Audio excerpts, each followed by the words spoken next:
Olá, meus irmãos, sejam bem-vindos aqui no nosso canal.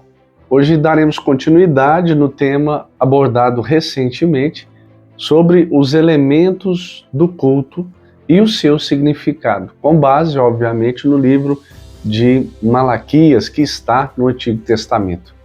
O texto de referência é Malaquias capítulo 2, do versículo 10 ao 16.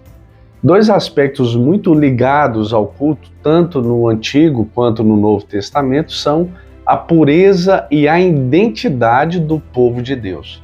Deus deseja ser cultuado e adorado, porém, segundo as Escrituras. Ele deseja ser cultuado e adorado por verdadeiros crentes, por pessoas que de fato sejam seus filhos e filhas e estejam vivendo vidas santas.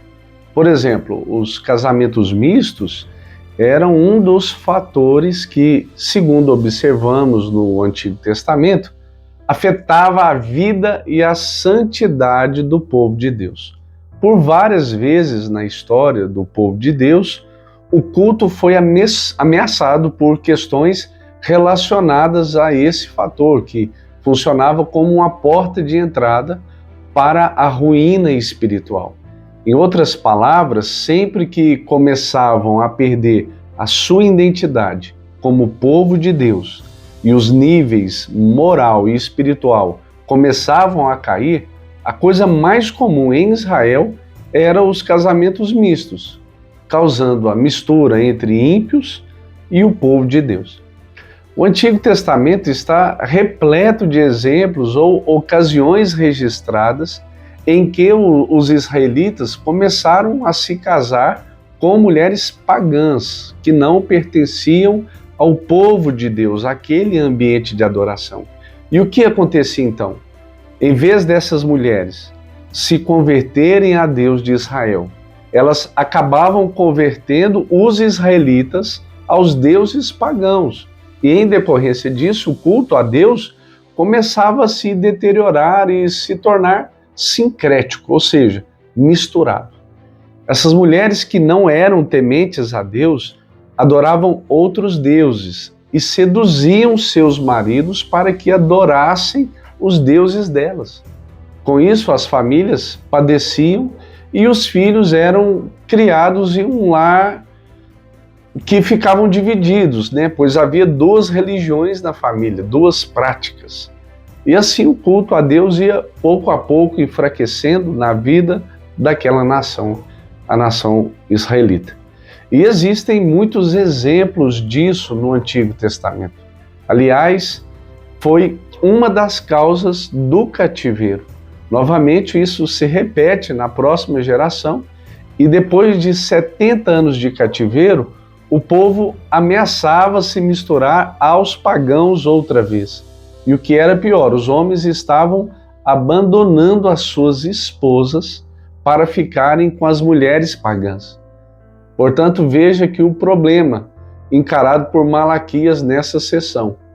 Aqui ele tinha um problema do divórcio sem causa e o casamento misto, do qual decorria da questão da perda de identidade.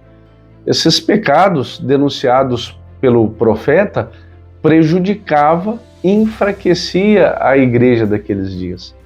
Esse, dentre outros pecados listados pelo profeta, acabavam fazendo com que Deus não aceitasse o culto que o povo lhe prestava. Isso era recorrente. Malaquias começa fazendo uma pergunta que é uma declaração. Não temos todos o mesmo Pai? Não fomos criados pelo mesmo Deus? Por que então somos infiéis uns aos outros, quebrando a aliança de nossos pais? Está lá no versículo 10. O contexto do versículo aqui se refere ao povo de Deus. Malaquias parte da seguinte visão: nós todos, homens e mulheres, temos o mesmo Pai, nós todos fomos criados pelo mesmo Deus, a sua imagem e semelhança, e eleitos por Ele para fazer parte do seu povo. Deus é o nosso Pai e Criador. Daí vem a pergunta, Por que então somos infiéis uns aos outros, quebrando a aliança de nossos pais? Ora, se minha esposa é minha irmã em Cristo, filha do mesmo Deus, criada pelo mesmo Pai, por que então ser desleal a ela? Essa é a pergunta de Malaquias ao povo. No final do versículo 10, o profeta diz que essa deslealdade acontece quando profanamos a aliança de nossos pais. No versículo 11, Malaquias vai direto ao assunto de forma cirúrgica. Ele diz assim: Judá tem sido infiel. Uma abominação foi cometida em Israel e em Jerusalém, porque Judá profanou o santuário do Senhor, o qual ele ama, e se casou com a filha de um deus estrangeiro. Veja, irmãos, Judá, a principal tribo de Israel, estava profanando o santuário do Senhor, casando-se com a filha de um deus estrangeiro. Deus viu o casamento misto como abominação. Em várias passagens do Antigo Testamento, como as que falam da aliança, lá em Êxodo 34:1, Deuteronômio 7 e Josué 23, Deus com clareza diz ao seu povo: vocês são meu povo exclusivo, não se misturem com outros povos, os enfraquecerá, e enfraquecerá também a lealdade que tem a mim. Portanto, permaneçam dentro dos limites da nação em termos de casamento. Mas Judá foi desleal. E essa aliança, e como vemos aqui no versículo 11, profanou o santuário do Senhor. Mas afinal, como eles profanaram o santuário de Deus? Casando-se com mulheres que eram filhas ou adoradoras de um Deus estrangeiro. Era assim que as mulheres pagãs eram chamadas, filhas de um Deus estranho. A profanação acontecia quando as mulheres chegavam a Deus, porém os seus corações estavam nos deuses delas. E costumamos convidar pessoas que não são crentes para vir aos cultos e ouvir a palavra de Deus. Aqui, porém, Malaquias está falando de um contexto diferente, não tem nada a ver com isso. Esses homens não estavam trazendo pessoas para ouvir a palavra de Deus. Eles estavam trazendo essas mulheres em lugar de suas esposas, das quais, inclusive, estavam se separando para ficar com elas. Olha que coisa muito sutil, muito terrível, né? Trazê-las para o culto a Deus nessa circunstância, como se fizessem parte do povo de Deus. Então o profeta diz que é abominação ao santuário e ao culto a Deus. Aqui no versículo 12, apresenta a ameaça de Deus. Olha o que diz o texto: o Senhor eliminará das tendas de Jacó o homem que fizer isso, seja quem for, e o que traz ofertas ao Senhor dos exércitos. Uma vez temos uma referência ao culto. Eles faziam tudo o que foi denunciado e ainda traziam ofertas para o Senhor dos exércitos. Isso de nada adiantaria, pois a mão de Deus pesaria sobre eles e o Senhor não faria diferença em relação a quem fizesse aquilo, fosse quem fosse. Poderia ser até um judeu praticante. Se a sua vida não fosse reta, se ele não estivesse vivendo de acordo com a palavra de Deus, então aquelas ofertas que eles estavam levando para apresentar a Deus eram em vão. Deus iria eliminar essas pessoas do meio do povo dele. Esses homens não estavam obedecendo a Deus, fazendo o que sabiam que não era certo, mas não perdiam um culto sequer. E quando chegavam no templo, ainda iam lá para a frente do altar, e deitavam sobre ele e choravam. Ó Deus, por que o Senhor não está ouvindo? Por que não responde às nossas orações? Eles estavam chorando, meus irmãos, porque Deus não mais aceitava aquele culto. A oferta que traziam a Deus era rejeitada, justamente porque estava desobedecendo a palavra de Deus. Existe uma relação estreita aqui, muito íntima, entre a minha vida, a minha conduta moral e o culto que Deus aceita. Podemos trazer ofertas, cobrir o altar de choro, dançar e sapatear no louvor, mas se a nossa vida não for reta diante de Deus, Ele dirá: eu não aceito o culto de vocês. Podem chorar o quanto quiserem. Se quiserem que aceite seu culto, devem primeiro consertar sua vida. Apesar dessa severa advertência, aquele povo daquela geração, cinicamente, para de chorar e perguntam. Está lá no versículo 14. Por quê? Em outras palavras, eles estavam dizendo: por que Deus não aceita o nosso culto? Não estamos trazendo ofertas? Não estamos aqui presentes?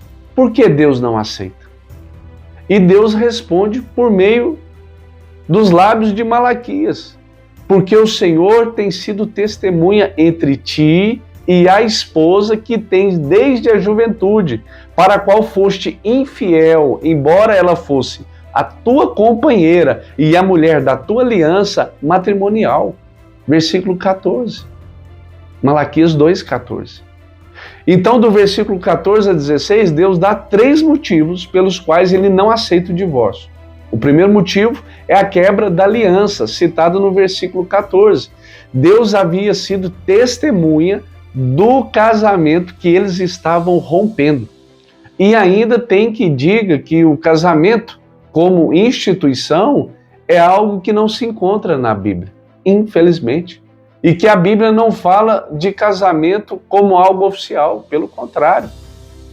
O profeta faz referência ao casamento como uma aliança, compromisso que deve ser honrado. O segundo motivo pelo qual Deus não aceitava o divórcio era o fato de que o homem e a mulher foram criados por ele, os dois. O argumento de Deus começa aqui como uma pergunta. Olha o que diz o texto: não foi o Senhor que fez deles um só? Versículo 15 do capítulo 2.